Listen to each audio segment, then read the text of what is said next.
अस्सलाम वालेकुम।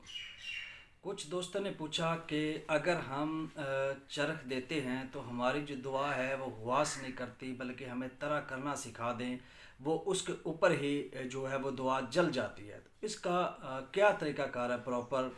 तो प्यारे भाई, आपके सवाल का जवाब सिर्फ इतना ही है कि आपकी दुआ ऊपर जल जाती है, गवास नहीं हो रही। इसको हम इल्म कीमिया में गवास का नाम देते हैं। करना नहीं आता, जल जाती। तो उसके दो तरीके हैं। बेहतर तो ये है कि आपकी चीज़ कैमुनार होनी चाहिए। फ़र्क कहाँ पे आता है कि आप कैमुनार नहीं सही तरीके से करते।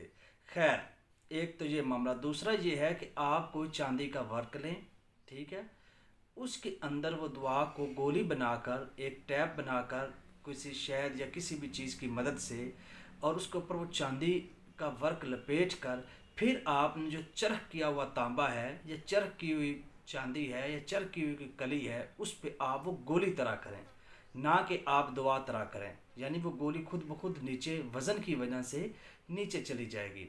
तो डेफिनेटली जो बाकी चीज़ें तो जल ही जानी है, लेकिन आपका वो काम कर देगी। ये एक शॉर्टकट तरीका है कि चीज़ को अंदर दाखिल करने का और तरह करने का। शुक्रिया।